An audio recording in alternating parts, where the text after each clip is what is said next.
আমরা হাসিনার ব্যক্তিগত বিরোধী নয়, আমরা আওয়ামী লীগের শেখ মুজিবের বিরোধিতা করি নাই, আমরা শেখ মুজিবের কার্যকলাপের বিরোধিতা করেছি। সেদিন যদি শেখ মুজিবুর রহমান পাকিস্তানের সাথে আতাত না করতেন, ইয়াহিয়ার সাথে ভুট্টোর সাথে আলোচনার নামে বাংলাদেশে যে অত্যাচার অবিচার, যে রাতের অন্ধকারে আক্রমণ চালিয়েছিল, সেদিন কিন্তু এই আক্রমণ এবং নৃশংস হত্যাকাণ্ডটা সংগঠিত হতো না। এই ভুল ছিল আওয়ামী লীগের শেখ মুজিবের আমলের সময়।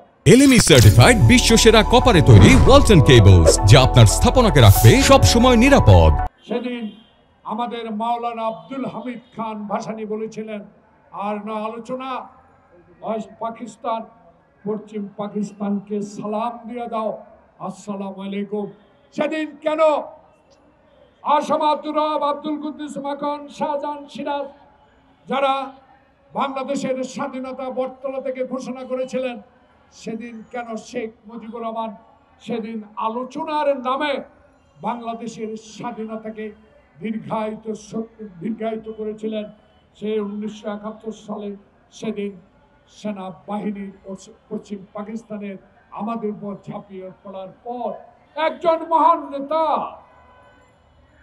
যিনি সেনাবাহিনীতে চাকরি করতেন, যার কোনো উদ্দেশ্য ছিল না বাংলাদেশের রাষ্ট্রপতি হওয়ার, যার কোনো আকাঙ্ক্ষা কোনোদিনও ছিল না সীমান্ত পাহারা দেওয়ার, যার দায়িত্ব ছিল, সেই বজ্রকণ্ঠে মেজর জিয়াউর রহমান বাংলাদেশের স্বাধীনতা ঘোষণা করেছিলেন। প্রিয় বন্ধুগণ, এই নামটি উচ্চারণ করতে সাহসের সহিত বলতে হয়, আমার বুকে অনেক সাহস আছে। সেদিন বিএনপি ছিল না, ছাত্রদল, যুবদল, সালামের ছিল না, সেদিন ছিল ছাত্রলীগ। সেদিন ছাত্র জনতা শেখ মুজিবের 32 নম্বর বাড়িতে আমরা একত্রিত হয়ে সেদিন বলেছিলাম, আর কেন দেরি, আর কেন বিলম্ব? কোনোদিনও পশ্চিম পাকিস্তানের ভাইদেরকে বিশ্বাস করা যাবে না।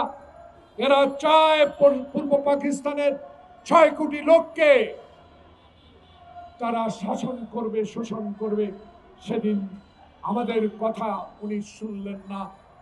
সংখ্যাগরিষ্ঠতা পেয়েও সেদিন আলোচনার নামে বাংলাদেশের সেনাবাহিনী পূর্ব পাকিস্তানের সেনাবাহিনী আনার সুযোগ করে দিয়েছিলেন।